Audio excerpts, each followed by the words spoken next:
So by now, you've heard of all the Timberlake drama from, where do we start? There's years of it. The Super Bowl Prince thing, the Woody Allen thing, the Janet Jackson thing.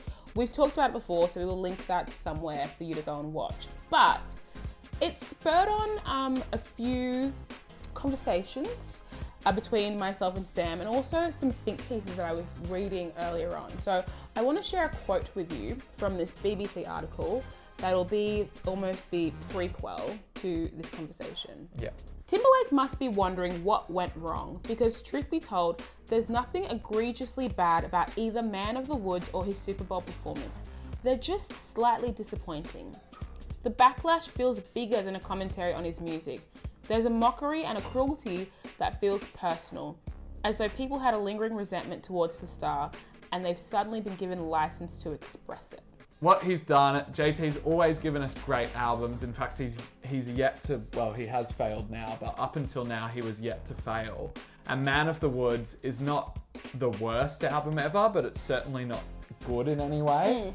And suddenly everything's unraveling for him. I just want to know why he's gotten away with so much before nobody said anything. Yeah. When you are making really good music, there's nothing to critique because that's your job. Yeah. You know, make good music and then that's what we want to talk about.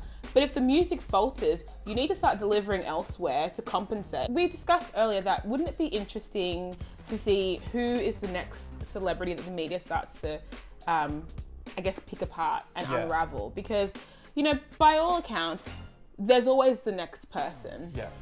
And if Justin had delivered a predictable album, it wouldn't have been him, but it could have been someone else. And so Bruno Mars is that person. Won't it be really funny when, like, the masses realize that, like, you know, a lot of what Bruno Mars could be doing can be seen as appropriating for the same reasons people were calling out Justin Timberlake. Yeah. Because totally. I'm like, Bruno's not black, guys. Have we forgotten? Bruno Mars has been interestingly really quiet about everything. Like, it's hard to even find out what his religious beliefs are, his political views. He's just beautifully quiet about a lot of things. And I'm just waiting. Which is a clever technique. So clever. If the next album falters just a little bit, that's it. As we've said before, not everything needs to be political, but you get to a certain caliber of artist and everyone's like, okay, the music thing you just do really well. Like, you've nailed that. We now need you to be a role model. Could you organise that? Could you say some shit? Where do you align? Because you could easily assume he is, you know, liberal and sane and has, you know, harmonious views. And if he doesn't, could you imagine what that looks like? And if you look at the other two artists who are like bagging huge sales at the moment, it's Taylor Swift and it's Ed Sheeran, who have both been very quiet. But Taylor Swift is almost at the tipping point now where she's released an album that isn't bagging her the hits that she previously would have had, and everybody's asking why she hasn't said anything about who she votes for, which is quite obvious because she appeals to a very like middle American demographic, so that makes sense. But Ed Sheeran, on the other hand, has really never had a failure commercially. And everyone says, I'd love to sit down and have a beer with Ed, he's so relatable. But when I think about it, I'm like, what the hell would we talk about?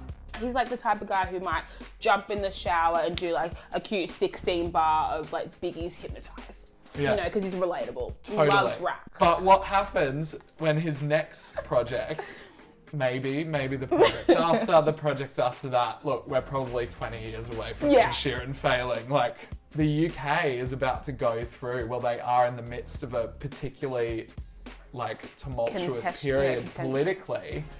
And what happens if people start asking him about Brexit? You know, he'd just get out his guitar and be like, let me tell you a bit. I've got a tribute Just let me song. loop, ayo, ayo, ayo, ayo. I'm donating money. Just give me 10 minutes. But anyway, the point of the matter is we are airing out dirty laundry, and when Ed Sheeran and Bruno get done, you heard it here first. Figure out how you want to do it. Start tweeting some political shit so we just know what side you're on.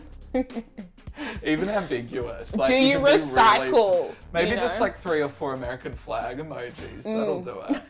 Show that you're thinking of them.